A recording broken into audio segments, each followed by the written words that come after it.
ang pamamasyal, samahan din po natin ng pagdarasal at pagninilay-nilay. Puntahan natin ang mga lugar na good for the body and good for the soul. Tila nagbukas ang pintuan ng langit sa ganda ng kisame ng simbahan ng St. Francis Xavier sa Palumpon, Leyte. Nakapinta kasi rito ang ilang mga pangyayari sa lumang tipan, ang buhay ni Hesukristo, ang Moros Siege sa Palumpon at ang buhay ng kanilang patron na si St. Francis Xavier. It came to my mind that we must have an iconography or a paintings that will attract them to come inside the church, a visual catechism. Ang matyagang nagpinta nito, ang grupo ni Aris mula Leyte. Mas mataas yung panahon na nabuhos namin dito. Kahit mas maliit yung church na to at mas mababaw, kaya madetalye-detalye mo kasi nakikita, malapit sa mata ng tao. October 2019 pa nagsimula ang proyektong ito. Pero dahil mabusisi ang pagpipinta ng kisame ng simbahan, inabutan na sila ng pandemya. Hindi na nakatawid yung mga main artists namin, mga finishing artists, which is from Cebu City. Kailangan pa namin mag-train ng mga aspiring artists. Parang slowly na-train rin kami isa't isa. We have that point that we have to decide whether to stop or continue. But the artists came into agreement with us that they will just ask minimal financial need for the materials and for their subsistence of their living. Kaya itinuturing nilang isang malaking himala na natapos din nila ito. This is a feeling of fulfillment, feeling of gratitude to God that He allowed us to have these paintings and to allow us to finish that painting even during the pandemic time. Pero heto raw ang totoong mapagmilagro, ang mga naglalakihang imahen sa burol ng sityo ng Malapad na Parang sa San Miguel, Bulacan. Ang Diyos Ama, Diyos Anak at Diyos Espiritu Santo. Ang mga naglalakihang imahen ng Holy Trinity may taas na 36 feet. Ito ang groto ng 15 Mysteries, grupo ng Catholic Missionaries. Kahit nasa malayo, makita sila. Doon pa lang, pag nakita sila, pagdasal na. Yung Diyos Ama, ang sinisimbolo po doon, yung puti, kalinisan. Tapos yung Diyos Anak, pula, simbolo ng dugo sa pagtubos ng mga kasalanan ng mga tao. Yung Espiritu Santo naman, bakit dilaw? Simbolo niya, apoy, na tumatanglaw sa mga tao. Pero bago ito malapitan, kinakailangan munang umakyat ng hagdan na may mahigit 100 hakbang. Sinadya po talaga namin tong grotto, sir, kasi naniniwala po kami na lahat ng ipapanalangin namin dito ay matutupad. Itinayo raw ito dahil sa isang aparisyon.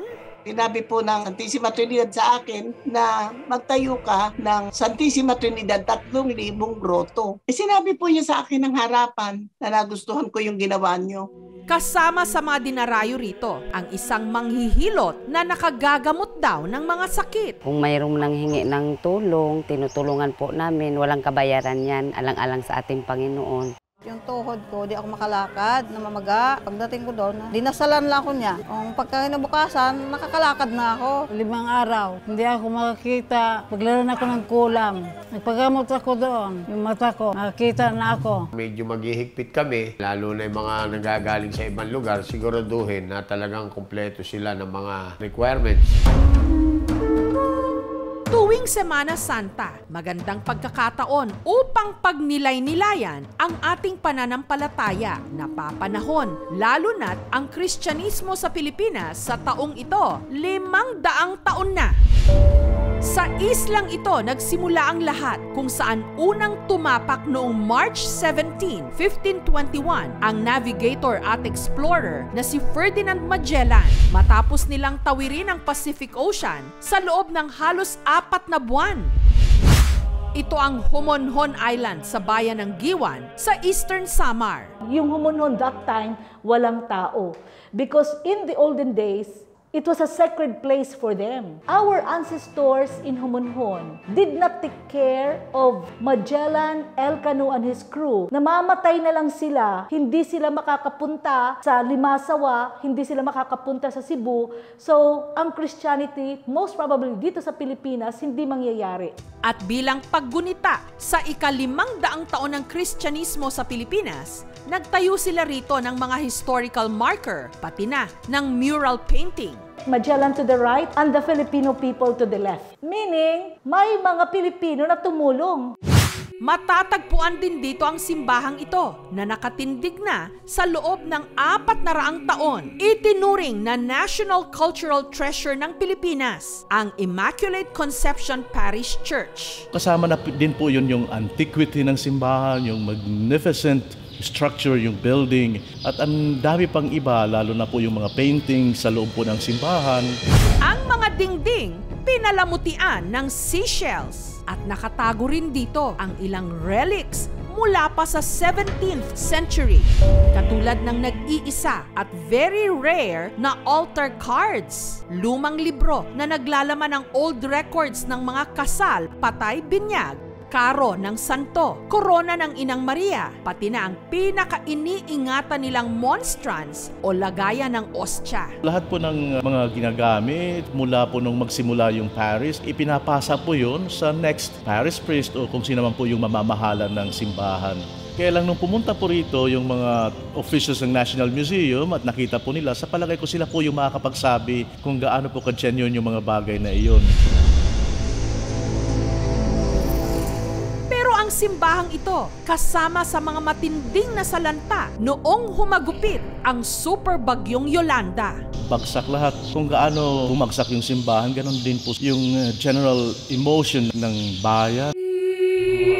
Mabuti na lang at sa tulong ng National Museum of the Philippines, pati na ng University of Melbourne's Grimwade Center for Cultural Materials Conservation, na-restore ang simbahan sa pamamagitan ng 3D digital imaging techniques. Si Froilan Garabiles naman ang matyagang nag-restore ng mga shells sa simbahan. Ginawa kong aking makakaya para maibalik ang dating anyo ng mga shells. Ito ang resulta ng trabaho ko. Kaya mayroon ng mga bisita na pumiyak dahil hindi nila akalain na maibabalik ang beauty ng simbahan na ito. Maraming limitation ngayon sa celebration ng Holy Week. Ang masasabi ko nga ay mas mapapalalim nyo ang inyong heart-to-heart na pakikipag-ugnay sa Panginoon pag ikaw ay nag-iisa. Oo, mawawala yung sense of touch, pero ang spiritual side naman ng buhay natin ay tungkol sa kalaliman ng pagkatao mo. Pasalamat tayo sa Diyos na sa gitna ng ganitong pandemya ay tayo may buhay pa. Kaya sa gitna ng dilim, magbubukal ang liwanag. Sa pagkamatay ng Diyos, magkakaroon ng resurrection. Sa mga lugar na ito, busog na ang mga mata, pati na rin ang kaluluwa.